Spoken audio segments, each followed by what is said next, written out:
Yes, just by way of clarification, that is not a mistake. My name is Karen. Basically, my parents wanted to do the thing, right, where you name your child after the place they conceived it. So I'm named after my mum. It's obviously kind of awkward, particularly because I was an inquisitive child. You know, I asked a lot of questions, so they had to explain to me when I was about yay high, like probably where babies came from. And I'm still quite traumatised by the excessively graphic image of the magical stork performing a caesarean section with its beak. Still can't go to the supermarket and buy butter in case they sell stork. So it is difficult, mainly because people think you've got some sort of interesting backstory. You know, you say your name's Karen, oh, what are you, Eastern European descent, you know, naturalised British. I've got a Swiss granny. It's about as good as it gets. It's not even a cool nationality. It's just Swiss. It just sounds like the person who always eats plain vanilla ice cream. Like, I think it's because they don't have anything that really defines their culture in the way that other countries do. They're famous basically for Swiss cheese and the Dignitas Clinic. You know, as though the national philosophy is when you are no longer amazed by cheese with holes in it, the magic has gone from your life. It is time to shuffle off the mortal coil.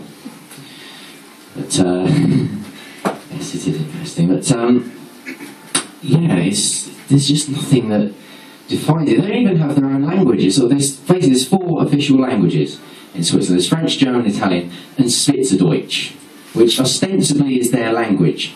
But it's a dialect of German. It's basically like making Urban Dictionary an official language in the UK. You know, that's about the level that we are talking. And, I mean, I don't know. I did this stuff in one gig, and someone said, what about après-ski? You know, Swiss invented après-ski. You can't invent après-ski. Après-ski just means something that you may choose to do after skiing. It applies to anything. You know, the only thing you have to do to experience après-ski is to go skiing and continue to exist when you finish. And whatever you do is by definition après-ski. I mean, it's just a posh way of saying going for a drink. I mean, I don't know, maybe I'm wrong, maybe there is some sort of very, very low budget ski resort somewhere in the world where you do actually get shot in the head as you leave the piste. But unless that is the case, you know, if it is the case, then I take it back. Après-ski is a marvellous invention and I'm all in favour of it. But yes, après-ski. It only happens in posh sports. There's the same thing in golf. They have the 19th hole. This is when you go for a drink after a golf match. They say, we're on the 19th hole. No, you're not. You're in the fucking pub. You know, the only way it's the 19th hole is if you've hired the pub for yourselves, cleared away all the furniture, and you're trying to putt golf balls into pint glasses. Then maybe it's the 19th hole. Otherwise, it's the pub.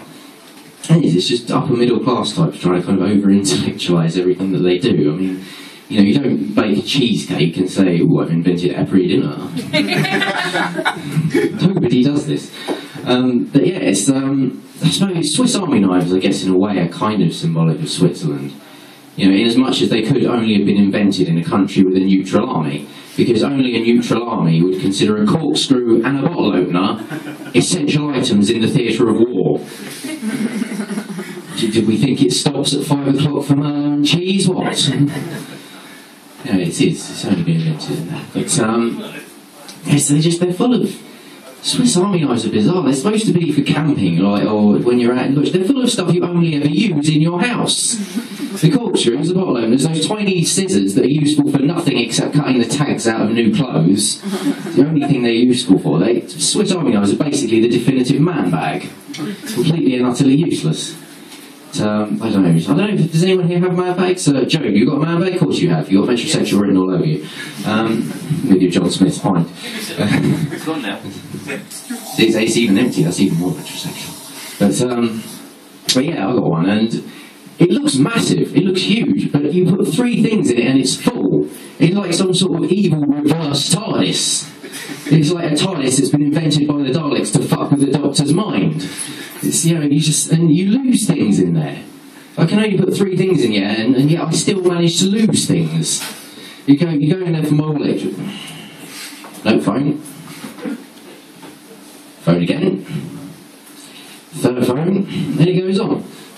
And I mean, I used to fit all this stuff in my pockets as well, which, you know, Before man bags were kind of the rage, you go around with stuff in your pockets. Since I've had the man bag, they no longer fit in my pockets. How does this happen? Is this the man bag some sort of weird biodome that grows essential objects? Is the wallet feeding on the lining or what? I don't know. Because here's a proper man bag. It's leather with lining. It's not one of these wannabe canvas numbers. It is the proper thing. The thing that makes you look possibly Italian, probably just effeminate. Anyway. Found your level, haven't I? But yes, I do. Hardest things I do. I think of them as hardest because I do like Doctor Who. It's about the only thing I watch on television, really. Are we Doctor Who fans? One. I'll see you at the convention in July. Yeah, I do like it. It has lost a bit of magic recently. The TARDIS thing has lost some of the magic that it had, and not the fact that it's bigger on the inside. That's great. I still get that. It's the way that people react to it being bigger on the inside. The women are always amazed. In my experience, no woman has ever been amazed when I've told her that something honestly is bigger than it looks on the inside. That might be too obscure. I thought after earlier the innuendo would go down well, but apparently not. But yes, it's a weird. I was at a gig before, and I had there was a woman in the audience. And I was doing some stuff about being ginger at Amazon, and she said that she'd only ever slept with ginger guys, which is bizarre. I mean, it's kind of nice to think that someone has a thing for ginger, but it is weird. He's not historically associated with great sex appeal. Gingers, think of your suggestive fruit and veg. You've got your melons, your bananas, your cucumbers, never carrots. There is a very good reason for that. It's just inherently unappealing. But anyway, but it was nice. She was a girl from Manchester who was into gingers. Maybe it was a Manchester thing. I always thought people from Manchester were a bit odd. I used to live in the north. I went to uni in York, and I went to Manchester to go and watch bands. So I judge Manchester and its people in the way that all live music fans judge everyone, which is whether or not they let you keep the ticket at the gig. You guess which one Manchester was? I know there's a north-south divide, and they don't have as much as we do up there, but it's a fucking gig ticket. But at least let us have it. So yes, my informed opinion of Manchester there. But yeah, anyway, back to the point. I think there was one. Yeah, it's a woman from Rochester, only so you guys, and the point of this is that it's a fine example of why you should always think before you say anything. Because the reason she said she always slept with guys from Manchester, ginger guys, was that they were large in the relevant departments. And I really, really, really should have engaged my brain before I said, are they?